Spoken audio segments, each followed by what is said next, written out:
Meus irmãos, nós vamos então àquela hora mais importante do culto público a Deus, que é quando Deus nos fala por meio da pregação de sua palavra. E para isso nós vamos então retornar ao primeiro livro dos Reis, do capítulo de número 11, do versículo 9 ao versículo de número 25. Vocês se lembram, irmãos, da última vez que estivemos em 1 Reis, no capítulo 11? Que Salomão escolheu amar as mulheres estrangeiras, as mulheres que não criam no Senhor, ao invés de se apegar a Deus, se apegou a elas. E aos seus ídolos, e adorou os falsos deuses. Ele escolheu o pecado. Ele estava semeando corrupção, lembram-se? E agora o texto vai dizer o que ele colheu com isso.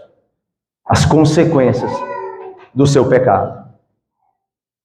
Obviamente, essas consequências foram mitigadas, foram, de fato, minimizadas pela graça de Deus. Mas foram duras a si mesmo. E nós veremos isso aqui no texto. Então veja só o que diz o versículo 9. Acompanhe a leitura, por favor, da palavra do Senhor. Pelo que o Senhor se indignou contra Salomão, pois desviara o seu coração do Senhor, Deus de Israel, que 2 vezes lhe aparecera. E acerca disso, lhe tinha ordenado que não seguisse a outros deuses. Ele, porém, não guardou o que o Senhor lhe ordenara. Por isso disse o Senhor a Salomão: visto que assim procedeste, e não guardaste a minha aliança, nem os meus estatutos que te mandei, tirarei de ti este reino, e o darei ao teu servo. Contudo, não farei nos teus dias, por amor de Davi teu pai. Da mão de teu filho o tirarei. Todavia, não tirarei o reino todo. Darei uma tribo a teu filho, por amor de Davi, meu servo, e por amor de Jerusalém que escolhi. Levantou o Senhor contra Salomão um adversário, Hadad, o Edomita. Este era da linhagem real de Edom. Porque, estando Davi em Edom, e tendo subido Joabe, comandante do exército, a sepultar os mortos, feriu todos os varões em Edom. Porque Joabe ficou ali 6 meses com todo Israel, até que eliminou todos os varões em Edom. Hadad, porém, fugiu, e com ele alguns homens edomitas, dos servos de seu pai, para ir ao Egito. Era Hadad ainda muito jovem. Partiram de Midian e seguiram a Parã, de onde tomaram consigo homens e chegaram ao Egito. E Faraó, rei do Egito, o qual deu a Hadad uma casa e lhe prometeu sustento e lhe deu terras. Achou Hadad grande mercê por parte de Faraó, tanto que este lhe deu por mulher a irmã de sua própria mulher, a irmã de Táfnis, a rainha. A irmã de Táfnis deu-lhe à luz seu filho Genubate, o qual Táfnis criou na casa de Faraó, onde Genubate ficou entre os filhos de Faraó. Tendo, pois, Hadad ouvido no Egito que Davi descansara com seus pais e que Joabe, comandante do exército, era morto, disse a Faraó: deixa-me voltar para minha terra. Então Faraó lhe disse: pois que te falta comigo, que procuras partir para a tua terra? Respondeu ele: nada, porém, deixe-me ir. Também Deus levantou a Salomão outro adversário, Rezon, filho de Eliada, que havia fugido de seu senhor Hadadezer, rei de Zobá. Ele ajuntou homens e se fez capitão de um bando. Depois do morticínio feito por Davi, eles se foram para Damasco, onde habitaram e onde constituíram rei a Rezon. Este foi adversário de Israel por todos os dias de Salomão. Fez-lhe mal como Hadad, detestava a Israel e reinava sobre a Síria. Vamos orar ao Senhor? Ó Deus santo e bendito, tua palavra agora foi lida, ó Deus, e ela nos mostrou as consequências, as implicações, o castigo que veio sobre Salomão por conta das suas escolhas, mas por conta de seus pecados. Ó Deus, que nós sejamos instruídos nesta noite a fugirmos do pecado, a não pecarmos contra o Senhor, para que as consequências não venham sobre nós, ó Deus, e a tua mão não pese sobre a nossa vida. Ajuda-nos, ó Pai, nós te pedimos. Ilumina-nos o entendimento da alma, da mente, do coração, ó Deus, pela graça de Cristo Jesus. Nós oramos em o nome do Senhor Jesus, com perdão dos pecados. Amém.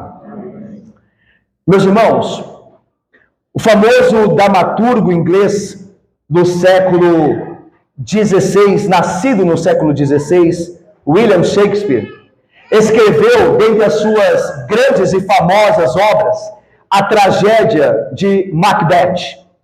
A tragédia de Macbeth foi escrita no início do século XVII. Dizem que ela foi entregue, pronta por Shakespeare, em 1603. E ela conta uma história fantástica, porém trágica. Macbeth, meus irmãos, era general do rei Duncan da Escócia.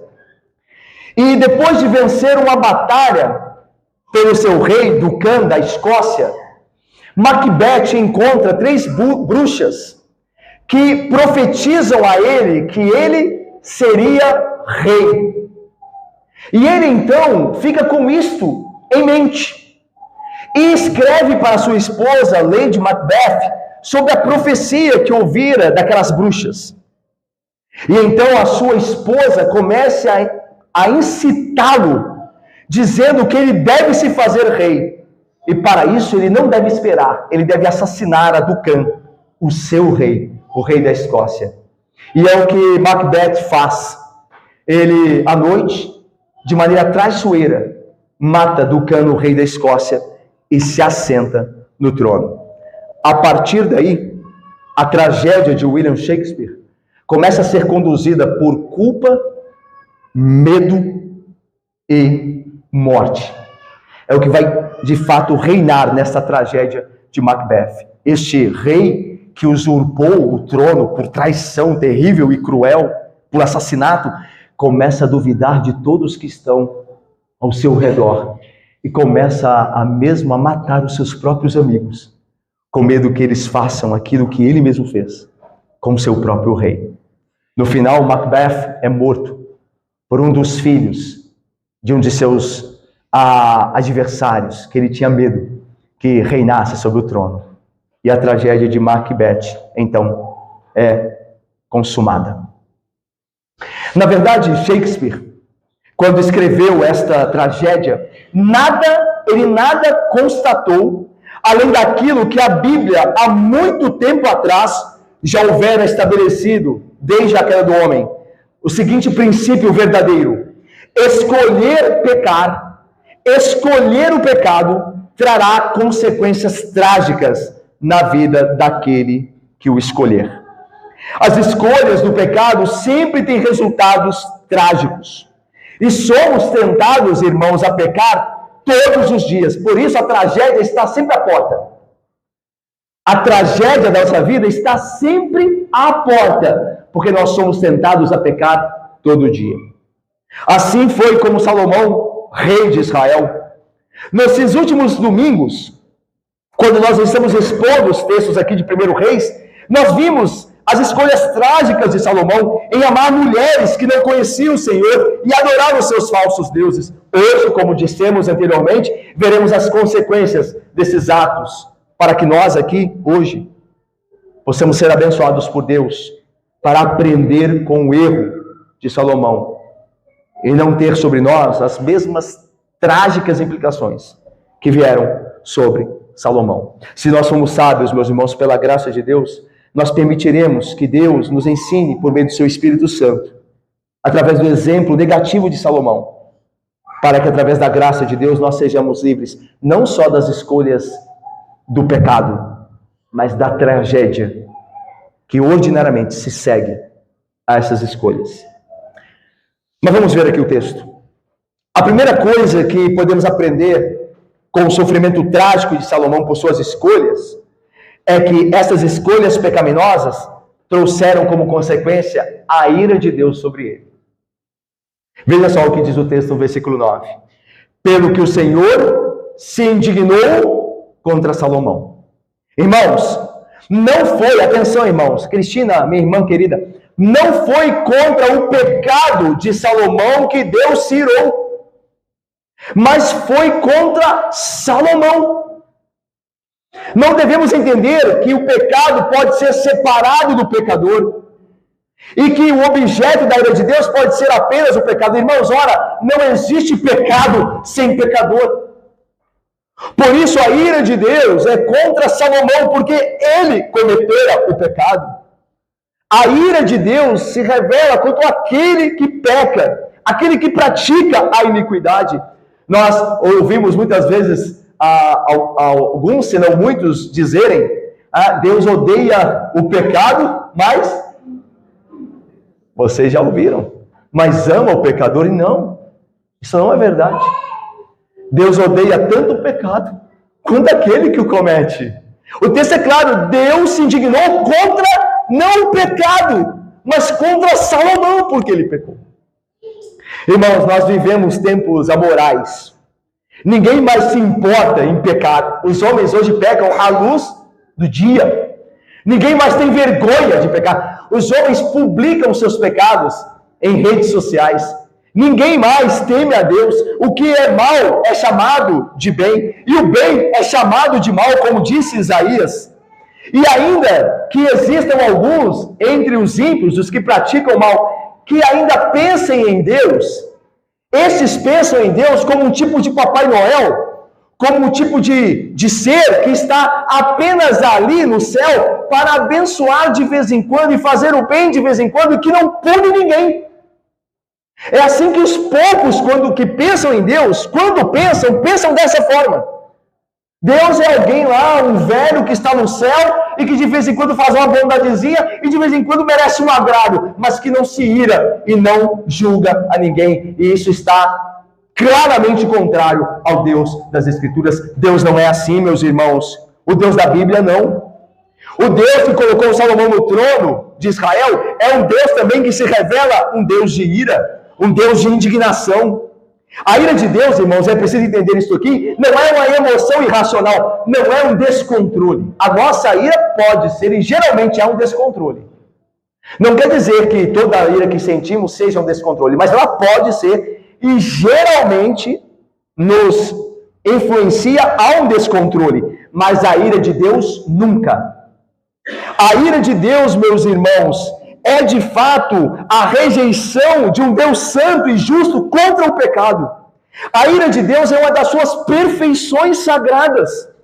Irmãos, por Deus ser completamente santo e bom, ele deve se irar contra tudo que é contrário à sua vontade, contra todo o pecado.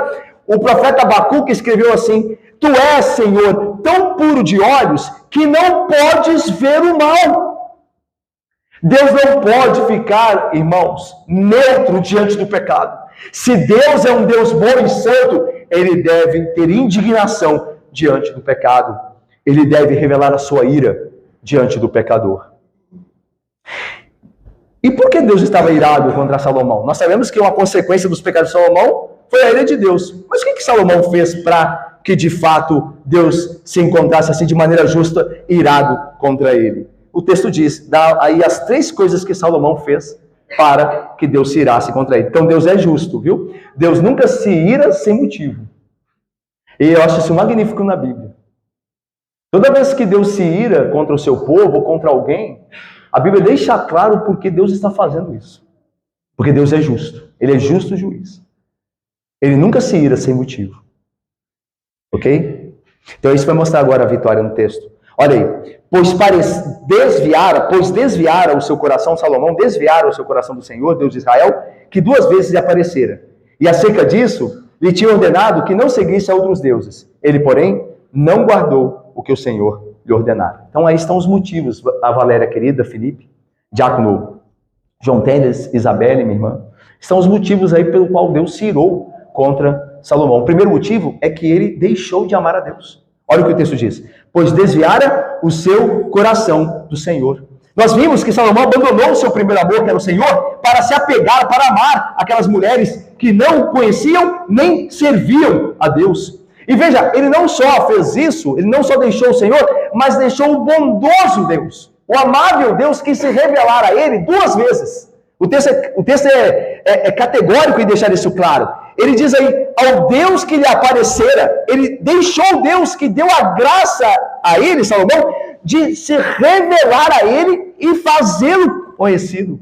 E mesmo assim, Salomão o abandonou. Irmãos, pouquíssimas pessoas na história bíblica tiveram o privilégio raro e extraordinário que Salomão teve de um encontro direto com Deus. Isso aconteceu com Salomão uma vez só, não. Aconteceu 2 vezes com Salomão. No início do seu reinado, Deus apareceu para ele, lá em 1 Reis 3, a partir do versículo 5 em diante. E mais tarde, quando ele construía o famoso templo a Deus, em 1 Reis 9, a partir do versículo 1 também, Deus aparece aí. 2 vezes Deus se revelou. Que privilégio, que graça inaudita. Quem dos homens, poucos homens tiveram essa bênção, essa graça de ter a revelação, a conversa com o próprio Deus. No entanto, Salomão, mesmo assim, se afastou do Deus de amor e de graça, o Deus que se revelou a ele. Uma pergunta que nós devemos fazer quando nós estamos diante dessa verdade, dos motivos pelos quais Deus se irou contra Salomão, o que Deus fez com Salomão para que ele se desviasse dele? Fico pensando isso em nossa vida, né? O que Deus tem feito para você não obedecê-lo? Por que você e eu não temos obedecido a Deus? O que Ele tem feito de mal? Qual o motivo de nós pecarmos contra Deus? O que Ele faz de mal a você? Ele não faz nada de mal a nós, pelo contrário. E por que nós pecamos contra Ele? Como é miserável o nosso coração sem Cristo. Como nós precisamos de Cristo. Como o velho homem, ainda com seus resquícios em nós, ainda quer se levantar e ser ingrato ao Deus que tanto tem nos amado. Quantas bênçãos Deus deu a Salomão, e mesmo assim, ele desviou o seu coração do Senhor. Mas vamos ao segundo motivo pelo qual Deus se irou contra Salomão. Salomão não só deixou de amar a Deus para amar as mulheres pagãs ali, mas Salomão cometeu outro grande pecado. Ele passou a seguir outros deuses, como diz o texto aí, o versículo de número 10 diz assim: e acerca disso que ele tinha ordenado, que não seguisse, desculpe, irmãos, a outros deuses. Ele, porém, não guardou o que o Senhor lhe havia ordenado. Ou seja, ele passou a seguir falsos deuses. Salomão decidiu adorar deuses falsos que não salvam, que não têm vida em si mesmos. Não há pecado maior do que esse, irmãos, desonrar a Deus, que é o único Deus verdadeiro e vivo, adorando qualquer outra pessoa ou coisa no lugar dele. Esse é um pecado que afronta o ser de Deus. É a rejeição daquele único Deus vivo e verdadeiro, aquele único que merece louvor, majestade, glória e honra, trocando por uma criatura ou por alguma coisa. Só ofensa a Deus. Salomão fez isso. Não era então Salomão digno da ira do Senhor? Mas vamos mais. Olha o terceiro motivo pelo qual Deus se irou contra Salomão. Versículo de número 10 diz assim no final: não guardou o que o Senhor lhe ordenara. Deus também se irou com Salomão por este fim aqui. Ele não guardou o que o Senhor ordenara. Irmão, Salomão, ele quebrou, ele violou vários mandamentos. Ele violou o primeiro mandamento: não terás outros deuses diante de mim, porque ele passou a adorar falsos deuses. Ele violou o segundo mandamento: não farás para ti imagem de escultura. Ele estava adorando imagens, falsos deuses. Ele também desonrou o quinto mandamento: honra teu pai e tua mãe. Por que ele desonrou? Porque ele não seguiu nos caminhos de Davi. Lembra? Deus vai dizer aqui: você não seguiu no caminho de Davi. Ele desonrou o pai e a mãe, assim como um filho desonra o pai e a mãe crente, quando ele começa a se afastar do Senhor. Ele está desprezando o ensino dos pais. Ele está desonrando os pais. Os pais oraram por ele, procuraram criá-lo no caminho do Senhor, investiram nele, cuidaram dele, amaram ele. Ele está se afastando, ele está desonrando os pais. Eu fico pensando, irmãos, na nossa miséria, se Cristo não tiver graça de nós, como essa pessoa que não considera os pais vai viver? Qual que é o fim dele? Se ele não considera os pais, qual será o fim dessa pessoa?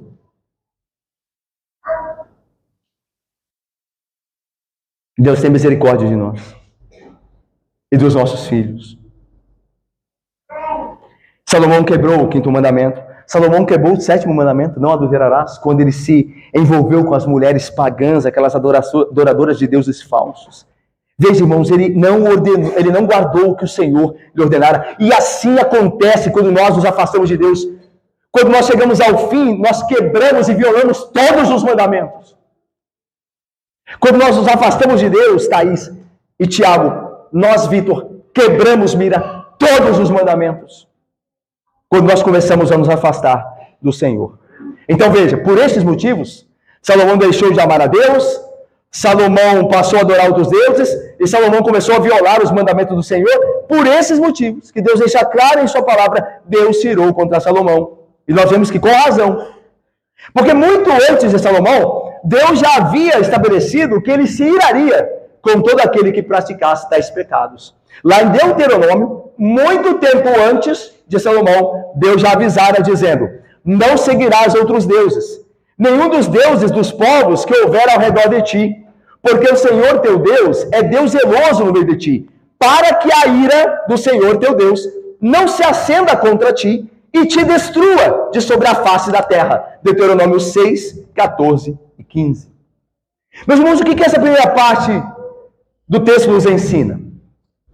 Ele nos ensina que nós também podemos ser culpados dos mesmos pecados de Salomão. Nosso amor pode se esfriar, ainda que verdadeiro. E nós podemos nos afastar do Senhor amando as coisas deste mundo. Nós podemos, por exemplo, ser culpados de menosprezar a graça de Deus que tem falado conosco. Diz aqui o texto que Deus revelou-se a Salomão 2 vezes. Quanto mais a nós se revela, todo domingo, quando a palavra do Senhor é pregada no púlpito, Deus está falando conosco. Irmãos, não duvidem, da mesma forma que falou com Salomão. É a mesma palavra. Tem o mesmo poder. Da mesma forma. Quanto mais privilegiados nós somos, Diácono Felipe. Porque domingo após domingo, e em casa, quando lemos a palavra, Deus está sempre a falar conosco. Mesmo assim, nós podemos ser culpados em menosprezar esta graça que Deus nos dá, irmãos. Se Deus então é santo, ele precisa se indignar com esses pecados, incluindo os pecados do seu próprio povo. A confissão de fé nos ajuda aqui. É porque é o seguinte, irmãos, nós podemos achar que por sermos crentes, por sermos convertidos, o nosso pecado não ofende tanto a Deus. O pecado que ofende a Deus mesmo é o pecado dos ímpios, das pessoas que não são convertidas. Estes deixam a Deus indignado. O nosso pecado, como nós somos filhos, Deus, sabe, ele passa ali um pano, ele tolera. Não. Olha o que a confissão de fé diz, baseada nas Escrituras.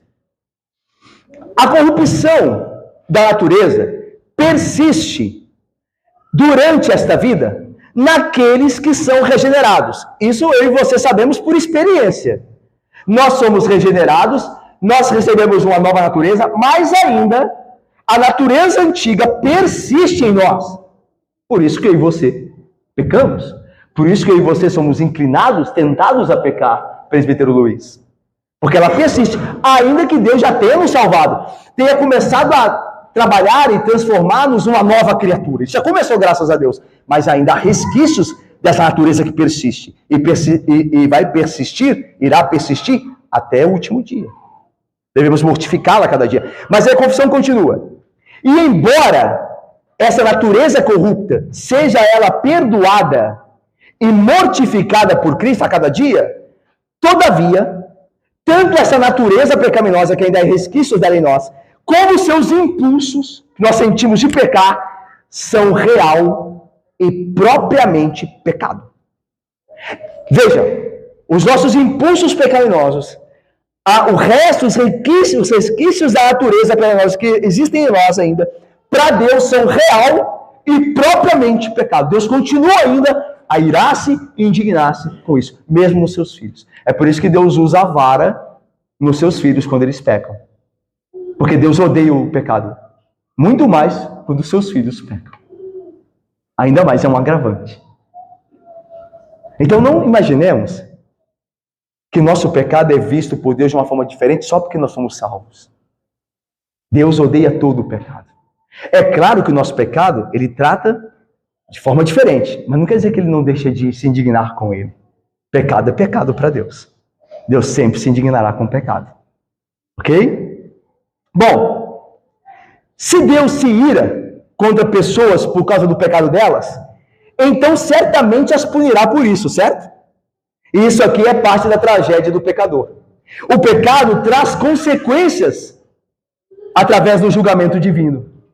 Por causa da perfeita justiça de Deus, os pecadores são passíveis de sofrer consequências por causa do seu pecado. E isso nós vemos aqui claramente na tragédia de Salomão.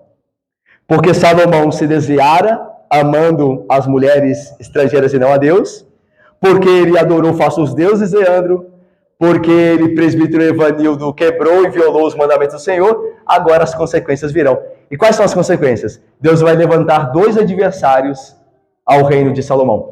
O reino de Salomão estava em paz, mas Salomão se meteu a pecar contra Deus, e agora as consequências desses pecados chegaram. Deus vai levantar oposição e guerra contra Salomão. E é disso que fala o texto agora, logo na sequência. Olha só o versículo de número 11. Por isso, disse o Senhor a Salomão, visto que assim procedeste, ou seja, visto que você pecou e não guardou ou não guardaste a minha aliança, nem os meus estatutos que te mandei, tirarei de ti este reino e darei a teu servo. Depois nós vamos voltar ao versículo 12 e 13. Agora não.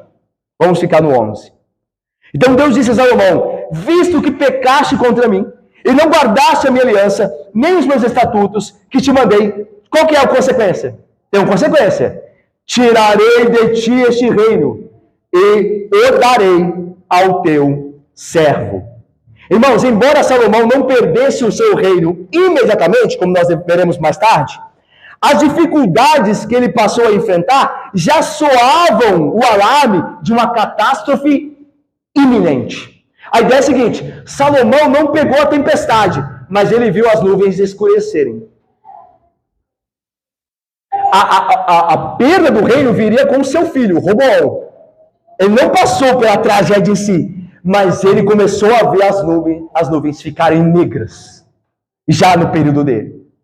E é isso que diz, Ida, minha irmã, o texto aqui. Diz o versículo 14, olha como Deus fez isso. Olha como as nuvens começaram a ficar escuras, como consequência dos pecados de Salomão. Deus vai levantar 2 inimigos. O primeiro deles é o homem chamado Haddad, o Edomita. Olha aí o versículo 14. Levantou o Senhor contra Salomão um adversário, Haddad, o Edomita. Este era da linhagem real de Edom. Então Deus começou a trazer dificuldades para o reino de Salomão. Antes o reino estava em paz. Nós vamos a 1 Reis, no início, o reino está em paz.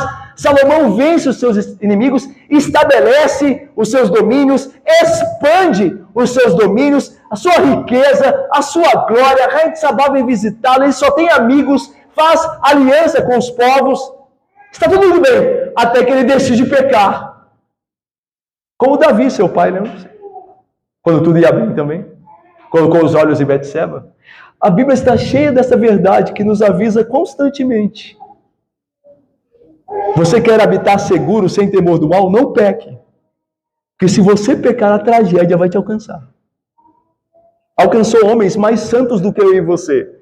Você acha que eu e você vamos ficar lá fora disso? Não iremos. A Bíblia está sempre falando essa verdade.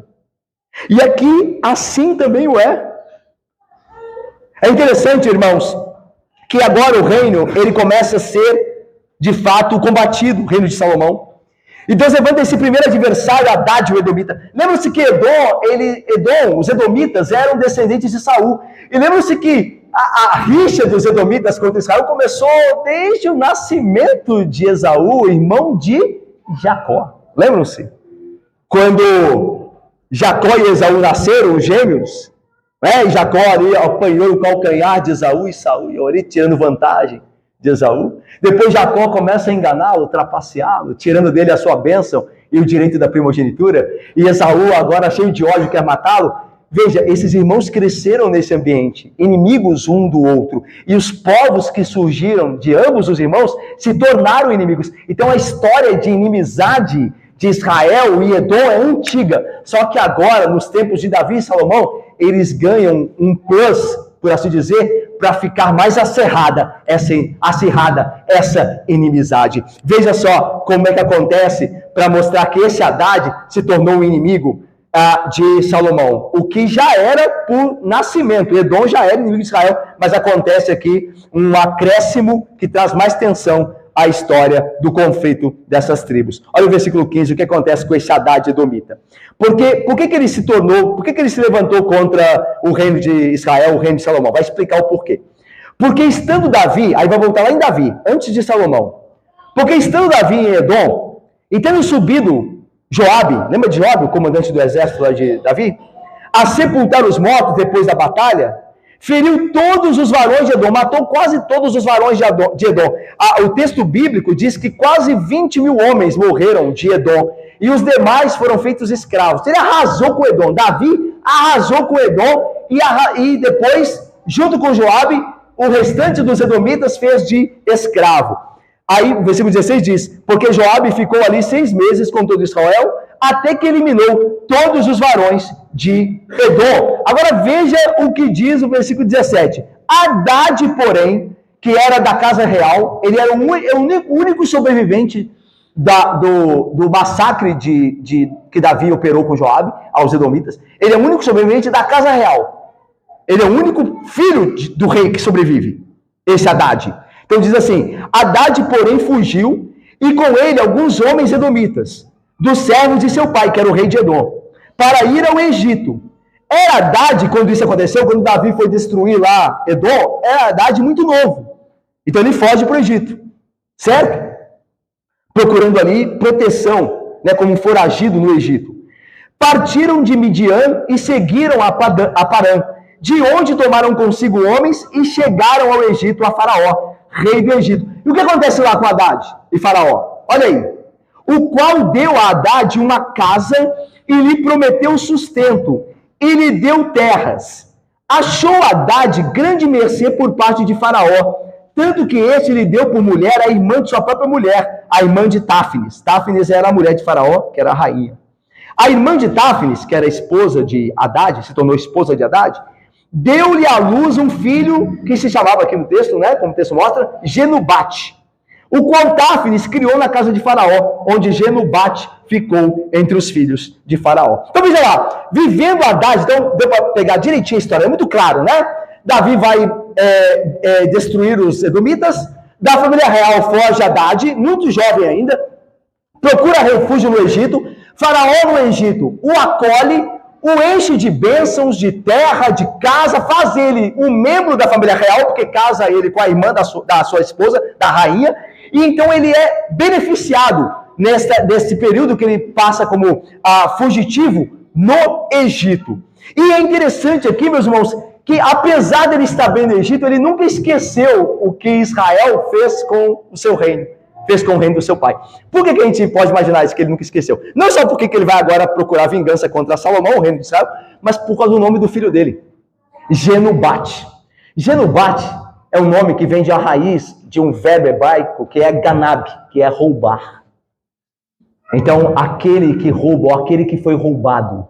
A ideia é que Hadad deu o nome do filho de Genubate, melhor, porque ele se sentiu roubado do reino por Israel. Israel tirou o reino dele. Então é possível que ele tenha dado o nome do filho, este nome, porque ele guardava na lembrança o que Davi, Israel, tinha feito ao seu pai e ao reino de seu pai. E ele, obviamente, cresceu, guardando rancor, querendo vingança. Até que chega a hora que ele já consegue ir e se vingar. Olha aí o versículo de número 21. Tendo, pois, Hadad ouvido no Egito que Davi descansara com seus pais. Aqui é um eufemismo, não é para Davi morreu. Foi descansar com os seus pais. E é isso mesmo que acontece com o crente quando morre, descansa e vai ter com Deus, junto com o povo de Deus que já está com Cristo. Então descansara com seus pais, e que Joabe, comandante do exército, o poderoso comandante ali, era morto também. Disse então Hadad a Faraó: deixe-me voltar para a minha terra. Então Faraó questionou, disse assim para ele: pois que te falta aqui? Qual o seu problema? Por que você não fica aqui? O que tem te faltado aqui? Por que você procura partir para a tua terra? Respondeu Hadad: olha, nada me falta não é a questão que me falta, mas deixa eu ir. Ele não quis explicar por que não. Então, deixa eu ir. Eu quero voltar para a minha terra. E assim o foi. E a partir de então, começou a assediar Salomão em suas fronteiras no sul. Aliás, Haddad, o Edom, vai se colocar ao sul de Israel. Então, a oposição que Haddad fará é ao sul de Israel. E nós vamos ver Rezon, o outro inimigo, que vai fazer oposição ao norte. Então, do sul ao norte tem oposição contra Israel. Deus levanta inimigos de todos os lados contra Israel, contra o reino de Salomão, por causa dos seus. Não esqueça disso. Por causa dos seus pecados. Isso é tudo consequência dos pecados de Salomão. É interessante aqui notar também que lembram da aliança que Salomão fez com o Egito? Salomão até casou-se com a filha de Faraó, lembra? No início do reinado dele, lembra? Adiantou do quê?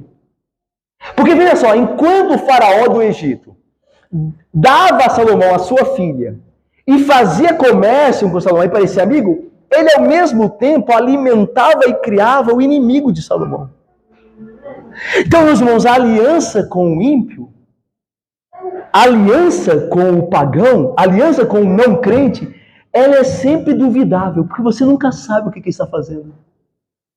Você pode dizer que alguém que não ama a Deus tem algum intuito bom para com os homens? Aquele que não ama a Deus, aquele que não tem o amor de Deus no coração?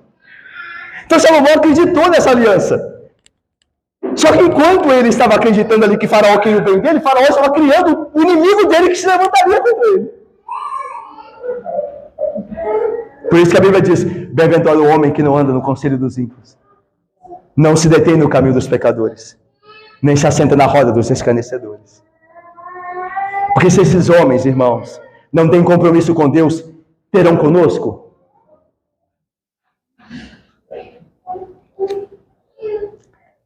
Agora tem uma coisa muito importante aqui, que eu acho que é o principal dessa parte aqui. Esse texto, ele é de alguma forma familiar. Esse texto da história de Haddad parece com a história de outra pessoa na Bíblia. Pensem comigo. Um jovem que foge para o Egito, que é recebido no Egito, que é criado pelo Egito, na família real do Egito. Posteriormente ele pede a Faraó que deixa ir o povo.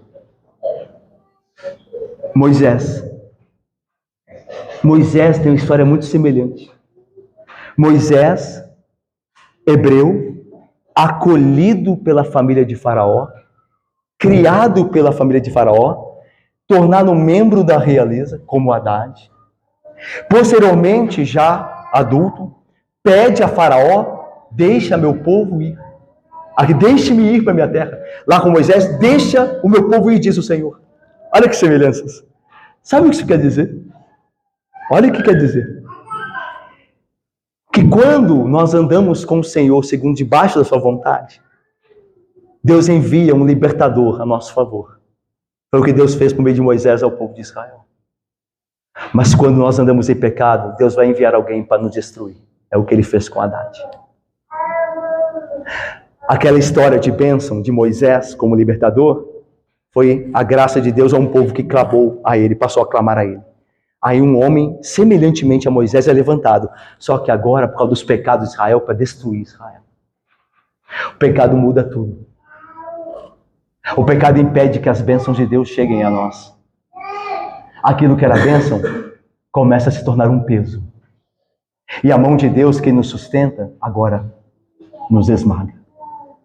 É o que o pecado faz. O pecado sempre fará isso. Sempre fará isso.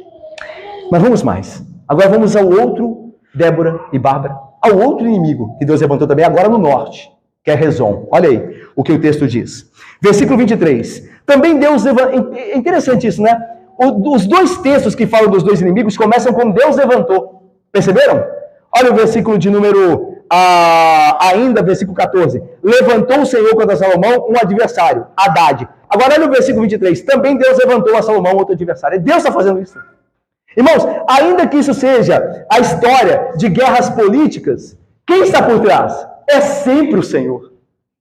Sempre o Senhor está por trás da história da humanidade, das guerras, das batalhas.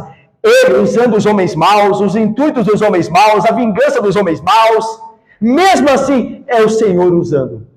Ímpio para punir ímpio, ímpio para corrigir seu povo, mas é Deus fazendo isso. Deus levantou. Porque Salomão pecou, Deus se colocou contra Salomão. Foi ele que levantou. Alguém desavisado olharia, não, é apenas uma questão geopolítica, guerras acontecem, mas por trás disso o texto diz, Deus levantou por causa do pecado de Salomão. Às vezes eu e você estamos sofrendo. E se você está em pecado e sofrendo, certamente seu sofrimento tem a ver com o seu pecado. Você tem algo pesando na sua vida, algo te fazendo gemer internamente, não ter paz, não conseguir dormir. É o pecado que Deus está punindo. É o pecado que Deus está, de fato, dando a paga. E Ele está fazendo isso, se você é um filho de Deus, para te chamar a atenção. Mas é Deus que está por trás disso. Lembra de Davi? Enquanto calei os meus pecados, eu gemia constantemente, debaixo da mão pesava, porque a tua mão pesava sobre mim todo dia. Talvez você esteja em pecado. E talvez você não esteja tendo paz.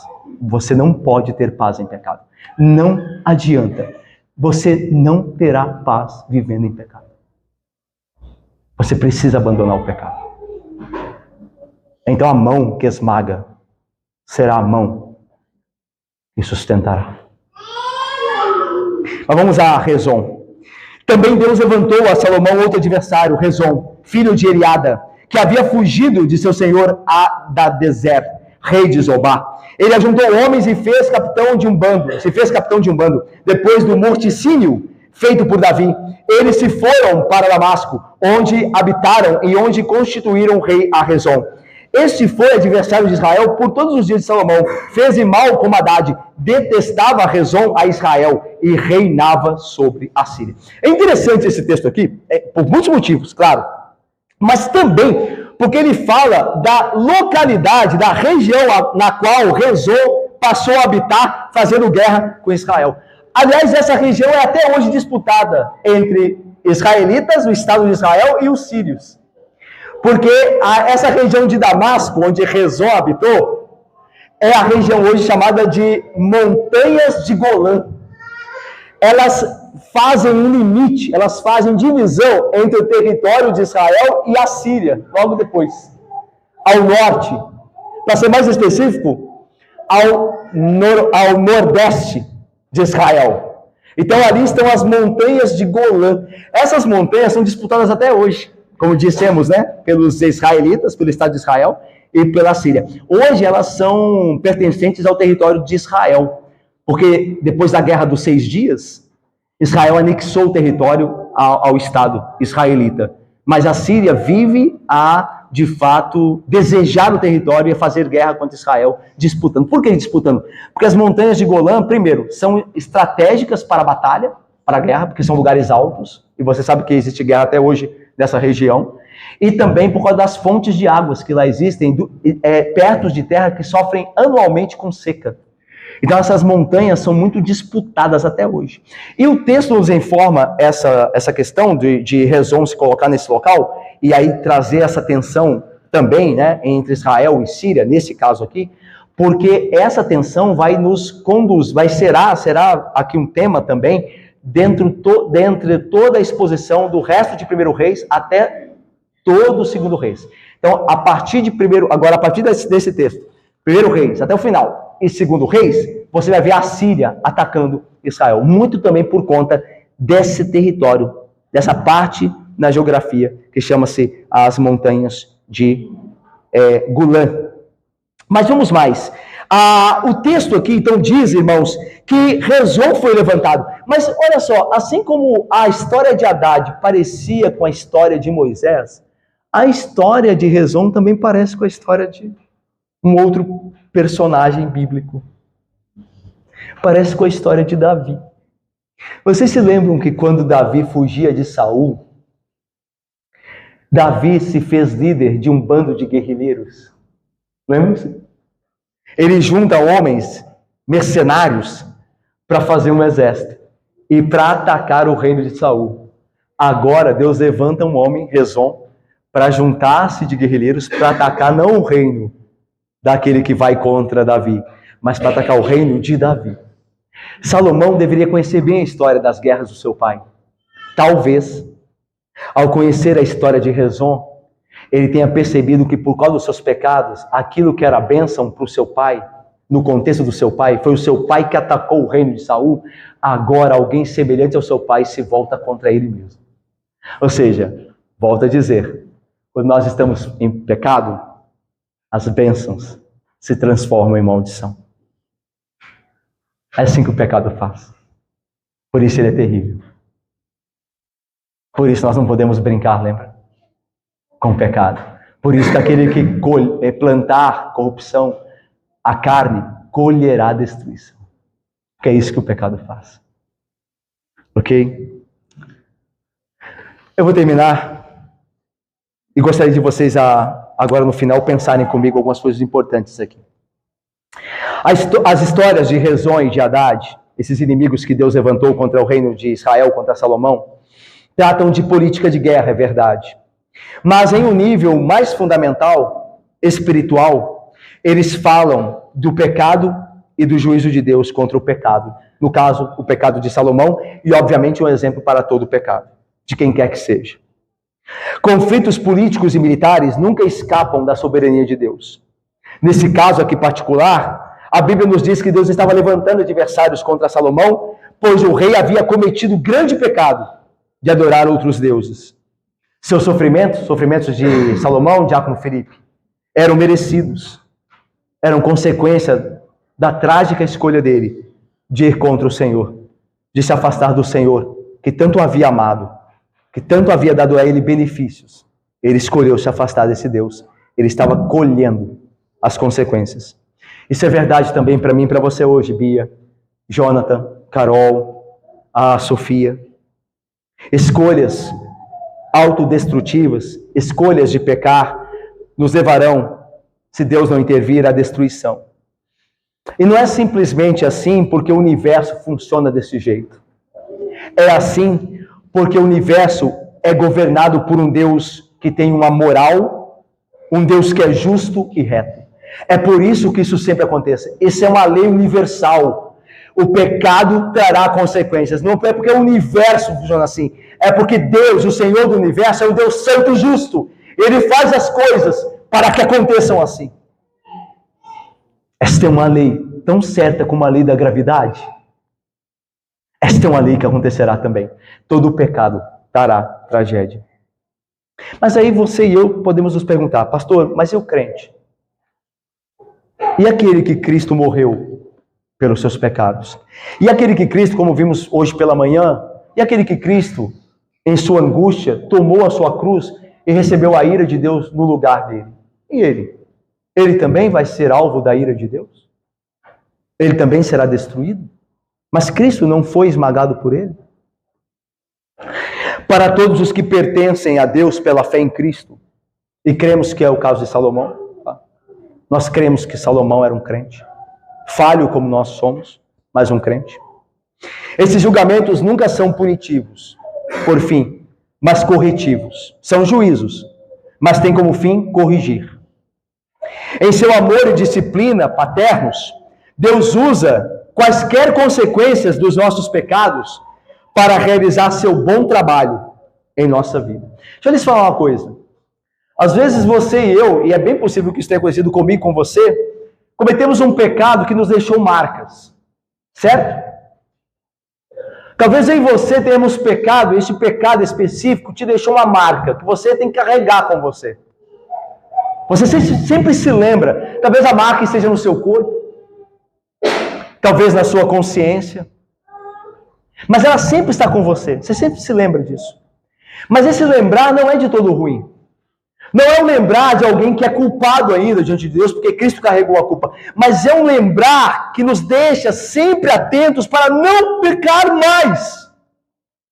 É uma marca que Deus deixa como uma cicatriz, que não dói mais, mas que nos lembra o quanto foi terrível ter pecado contra o Senhor. É isso que Deus está fazendo com Salomão. Ele está usando da vara no seu filho. para que seu filho aprenda a não fazer mais. Graças a Deus pela vara do Senhor. Olha o que Hebreus diz. Filho meu, Deus diz a nós, não menosprezes a correção que vem do Senhor, nem desmaies quando por ele és reprovado. Porque o Senhor corrige a quem ama e açoita, é açoite mesmo. Por que açoite? Não é porque é desumano, não. É porque a correção do Senhor, mesmo nos crentes, dói. É dura, dói. Não queira passar por ela. Não pense assim, já que não será destruição, será só correção, tudo bem. Não pense assim, porque a vara do Senhor é dolorida. É o açoite do Senhor, com o fim de salvar a nossa alma. Que Deus queira que nós não precisemos passar por isso, mas há alguns dentre os crentes que precisam ser açoitados para não irem no inferno. E meus irmãos, saibam disso, Deus os açoitará. E que seja assim, para que eles não acabem no inferno. Que eles sofram do açoite, para não sofrerem a eternidade debaixo da ira de Deus. Deus não poupará a vara dele, se for necessário. Que eu e você não precisamos experimentá-la. Mas é certamente que alguns terão que experimentá-la. O açoite da vara de Deus. Por isso que diz o texto de Hebreus. E esse pai a quem ama, açoita. E a todo filho que recebe, disciplina. É para a disciplina que perseverais. Essa disciplina vem para que vocês aprendam e perseverem. Deus não vos trata, diz o texto de Hebreus, Deus vos trata, melhor dizendo, como filhos e não como os bastardos. E pois que filho há, amado, que o pai não corrige? Mas se estais sem correção, se a mão de Deus não tem pesado enquanto você peca, é porque você é bastardo e não filho. E Emily, eu acho isso aqui, Jonatas, eu acho isso aqui maravilhoso. Eu acho isso aqui algo... Veja só, se você e eu estamos em pecado e Deus não pesa a mão sobre nós, é provável que nós não sejamos filhos, mas sejamos bastardos, filhos de outro. E nós sabemos que só existem dois pais, Deus e Satanás. Lembra-se de Jesus? Vós sois filhos do diabo. Se eu e você estamos pecando e tudo parece muito normal, talvez, e muito provável, eu e você não sejamos filhos, mas bastardos. Mas se você peca, a disciplina do Senhor vem, e se a consciência pesa, e você sofre e geme, é porque o Senhor está te corrigindo para o aproveitamento, para salvar a sua alma. Como eu disse, é melhor não pecar e não receber da vara, mas se pecar, bendita a vara, porque todo pai que ama disciplina o filho. O crente, então, sabe que esse juízo, embora severo, não é punitivo nem destruidor, é corretivo. Mas dói. Mas e o ímpio? Irmãos, nós falamos aqui de manhã. Irmãos, não nos enganemos. Pode haver entre nós aqui pessoas que não creem no Senhor ainda, que podem ser membros da igreja e não creem no Senhor. Ok? Então vamos ser sinceros. Não nos enganemos. Pode haver entre nós pessoas que dizem ser crentes e não são. São frequentadores de igreja, mas não entregaram a vida a Cristo ainda. Não experimentaram o seu poder santificador. Não têm alegria e nem amam o Senhor. Por isso é importante essa palavra aqui agora. E para o que não crê no Senhor? Deixe-me falar então sobre os ímpios. Se alguém ainda não entregou a vida ao Senhor Jesus, a disciplina é para a destruição. O julgamento é para a destruição. Isso pode ser verdade mesmo para alguém que, sendo um membro da igreja, não entregou a vida ao Senhor Jesus. Se você não se render, meu querido, ao Senhor Jesus, você será destruído debaixo da mão do Senhor. Porque o Deus da ira fará isso. E isso não é uma tragédia de Macbeth. Isso é uma tragédia real. Essa é uma tragédia da qual não se tem volta, não se tem conserto. Essa é uma tragédia eterna. Agora, há outro caminho? Se você e eu não entregamos a vida a Cristo, há outro caminho? Há certamente outro caminho. Se arrependa dos seus pecados, hoje mesmo. E vá a Cristo, e confesse os seus pecados a Ele, e clame a Ele a sua graça, e Ele lhe perdoará os pecados. Ele lhe dará vida, Ele salvará da morte eterna. Jesus Cristo carregou a ira de Deus sobre si mesmo, por todos aqueles que creem arrependidos. Deus prometeu a todo aquele que crê no seu Filho, que esse não entrará em juízo, mas passou da morte melhor para a vida. Deus não se esquece das suas promessas. E aí eu termino voltando ao texto nosso hoje, mas para lermos o versículo 11, 12 e 13. Olha só. Quando Deus prometeu tirar o reino de Salomão, olha o que ele acrescentou. Ele disse assim: por isso disse o Senhor a Salomão, versículo 11, visto que assim procedesses e não guardasses a minha aliança, nem os meus estatutos que te mandei, tirarei de ti este reino e te darei a teu servo. Contudo, não o farei nos teus dias. Olha a graça de Deus minimizando o juízo. Por amor de Davi, teu pai, da mão do teu filho tirarei, mas não de ti. Por amor do teu pai, eu vou minimizar o juízo. Aí diz mais, todavia, não, olha como Deus ainda é gracioso no juízo. Não tirarei o reino todo, darei uma tribo a teu filho, por amor de Davi, meu servo, e por amor de Jerusalém, que escolhi. Na verdade, esta graça tem como base Jesus Cristo. Sabe por quê? Porque se Deus destruísse Judá, como o leão surgiria. Se Deus destruísse por completo a casa de Davi, como o grande filho de Davi viria. Então, pela promessa que Deus fez a Davi, concernente ao seu filho bendito, nosso Senhor e Rei Jesus, ele teve misericórdia de Salomão. Ele disse: eu vou tirar o reino de você, mas não nos teus dias, nos dias do teu filho, e eu não vou tirar o reino todo, eu vou preservar uma tribo, por amor de Davi, por amor do meu filho. É por amor de Cristo que Deus não nos destrói completamente. É por amor do Filho Jesus que eu e você, pecadores, estamos mais ouvindo uma vez: se arrependa e creia. Deixe o pecado. Se arrependa e creia. Por amor de Cristo, mais uma vez, Deus tem minimizado o seu juízo. Tem postergado o seu juízo, que virá certamente, para que antes nos arrependamos e tenhamos vida em Cristo Jesus. Salomão escolheu pecar, Deus trouxe juízo sobre ele, e você e eu temos a mesma escolha hoje diante de nós para fazer: o pecado e a tragédia, ou Cristo e a vida eterna. Que a sua escolha, meu irmão, seja Cristo e a vida eterna. A sua vida não precisa terminar uma tragédia. Não é isso que Deus deseja para você. Se você escolheu o pecado, se você não crê em Deus, ela terminará em tragédia. Mas Deus quer salvar homens. Deus tem prazer em salvar. Deus está te chamando mais uma vez a abandonar o pecado arrependido e crer em Cristo. E então, aquilo que o apóstolo Paulo falou será uma verdade também para você. Mas Deus prova o seu próprio amor para conosco pelo fato de ter Cristo morrido por nós, sendo nós ainda pecadores. Logo, muito mais agora que cremos, sendo justificados pelo seu sangue, seremos por ele salvos da ira. Que Deus abençoe. Amém, irmãos.